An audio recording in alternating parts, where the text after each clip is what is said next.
Welcome to an updated Wildcard Team video ahead of Game Week 9. After the international break, all the injuries, all the news that we have, I'm now giving you the updated version of this. I'll be talking about some alternative picks, including premiums and options in each position. So let's smash the like button. Let's get this video to over 300 likes, and we're very close to 15,000 subscribers. So if you are new around here, consider subscribing to the channel if you enjoy the content, and let's just jump straight into this video.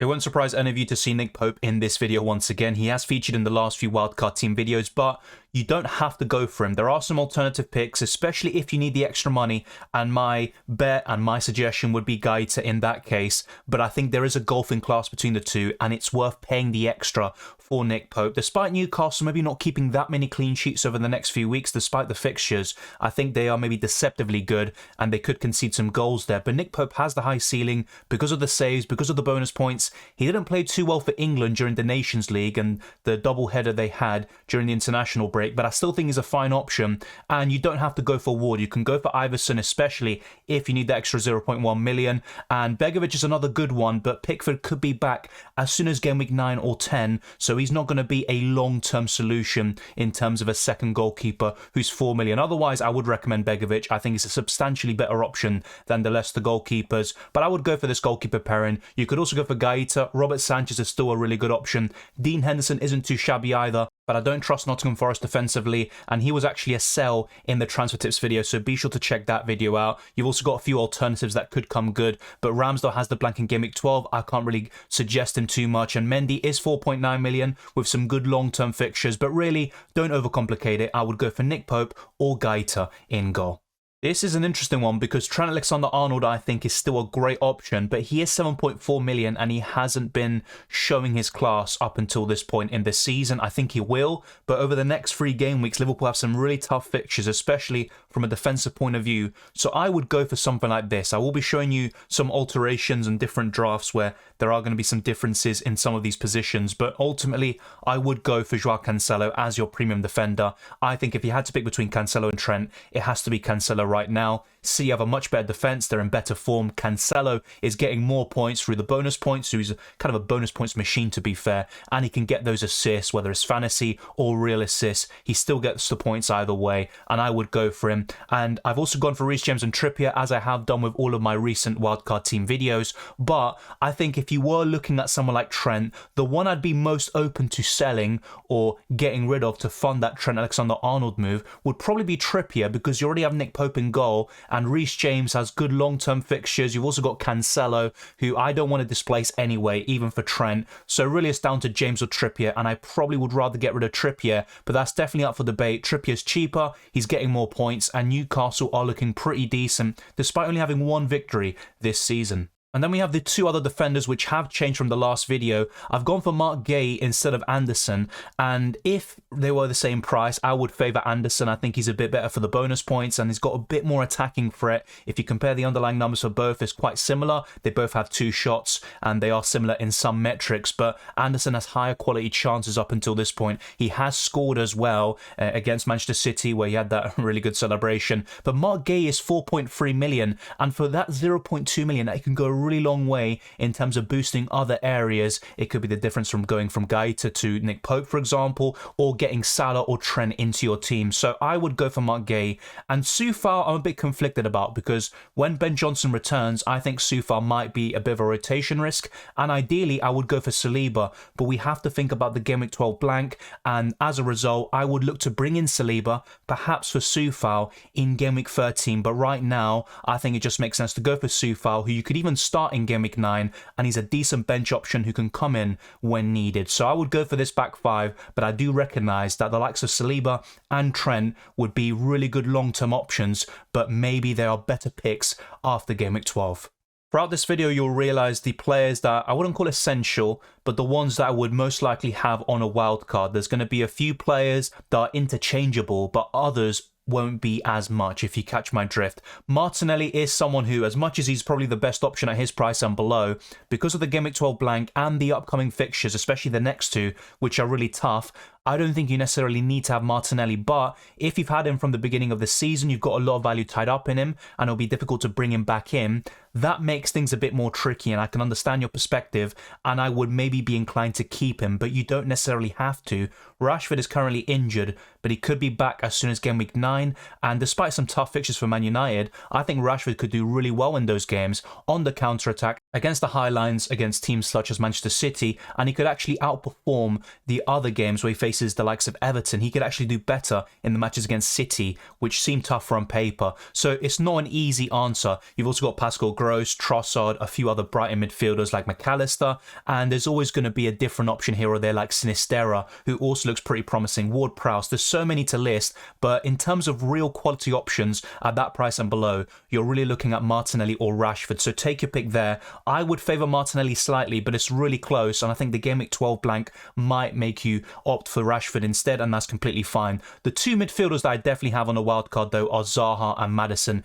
If you go for a structure which enables you to have two midfielders between 7 and 8 million, I think they are by far the best options. You do have Saka though as well, but I wouldn't go for Martinelli and Saka, especially if you go for 2 or 3 Man City players on top of that. So be very careful. We'll be talking about that later on as well. But Maddison and Zaha for me are just very good picks. They've got great long-term fixtures. They've been really good this season. And not just that, they've been fantastic throughout the whole calendar year. And I really trust them to get the points. And in the case of Zaha, he is on penalties and he is Crystal Palace's best attacker by a long distance and best FPL asset. And the same could be said actually for Maddison with Leicester. And then I've gone for De Bruyne here, but I am also going for a triple up in City with Martinelli. That would be 4 players while blanking in Game Week 12. So really, you could just go for Son. And in the case of maybe you can't afford this team because you don't have the budget that I do, then I think De Bruyne down to Son is just really easy and it makes things very, very simple. But Son features in another alteration, and that's why I wanted to differentiate all of these kind of different drafts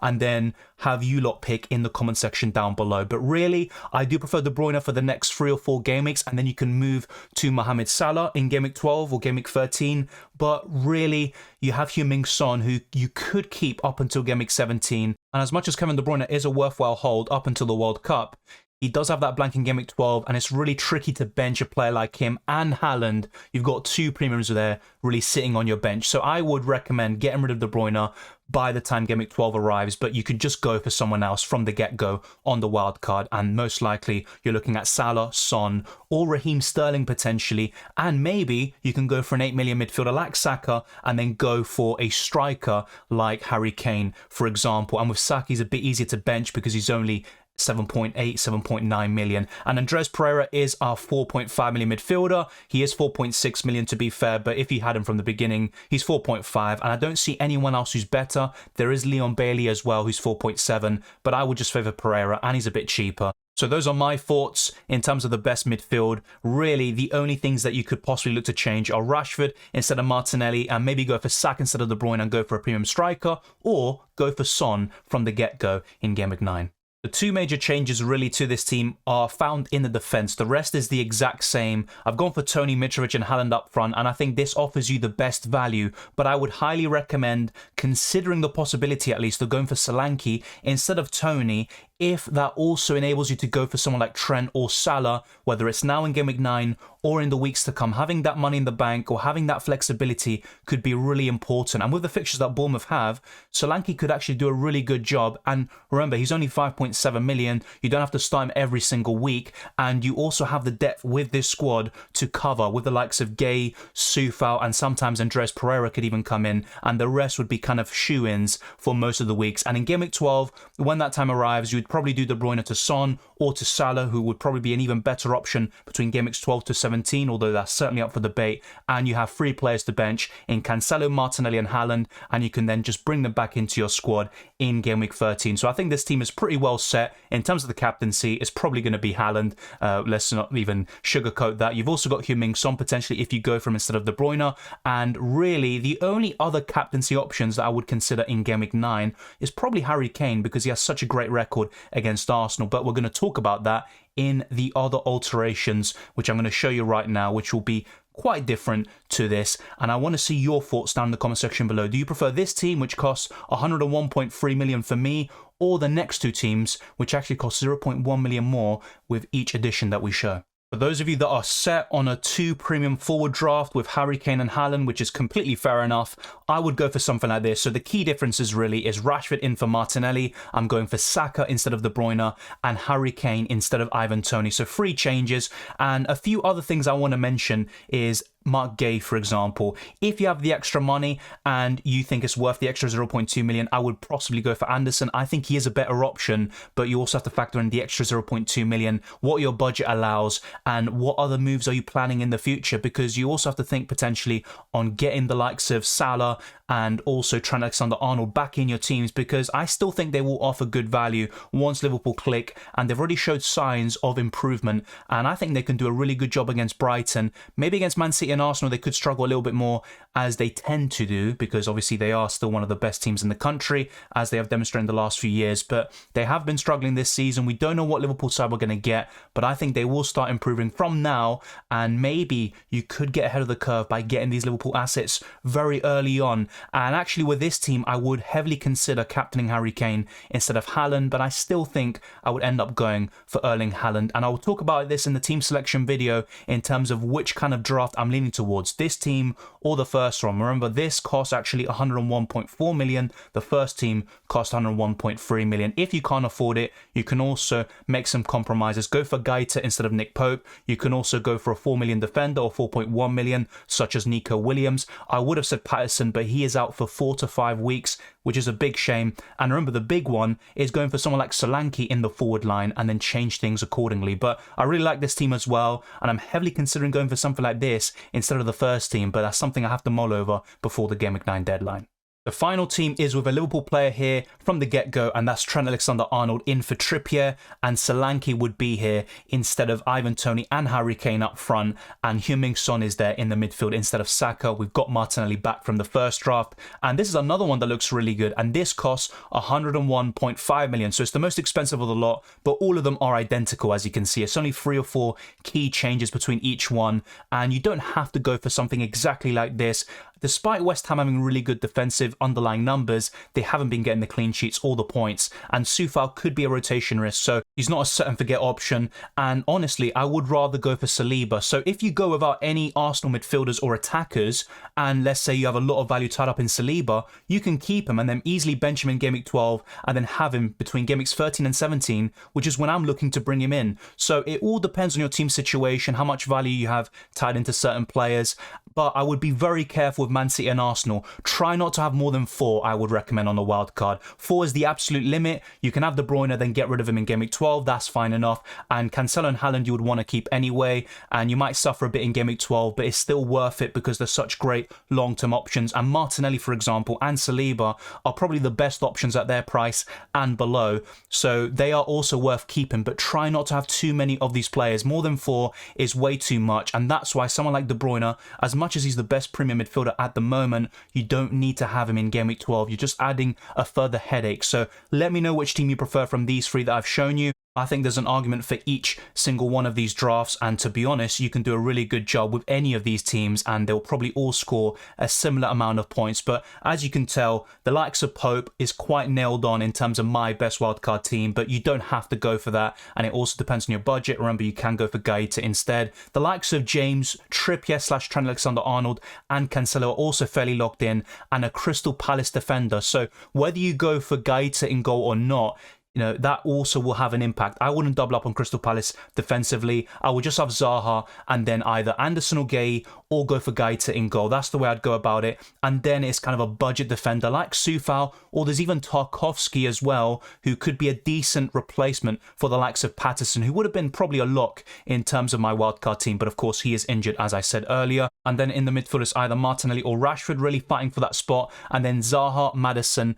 and then a premium midfielder like Son, De Bruyne or Salah. And if not, I can go for someone like Saka, and that gives you the money to go for Harry Kane up front. So it just depends on the 2 premium forwards, or if you go for 1 premium midfielder and forward. And to be honest, right now, and I've said this all along, I do prefer having a premium midfielder. It's interchangeable. You have more options to kind of move between, and you also can easily move to Salah that way without having to use an extra transfer potentially. But then again, to be fair, with all of these teams, I don't have that much money in the bank, so I would have to make another move and downgrade in order to get Salah back in. So it's all relative and it's down to your personal situations. Andres Pereira is also fairly locked in, but you don't necessarily need to go for him. You can also go for Bailey, but honestly, you're looking at Reed and the other 4.5 million options. They don't really offer the same value in my opinion. They're not going to get 10 pointers every single week. And then with the forwards, I would keep this very simple. Go for Haaland, Mitrovic, and then it's between Kane, Tony, or Solanke for the final spot. That's my opinion, and once again, it depends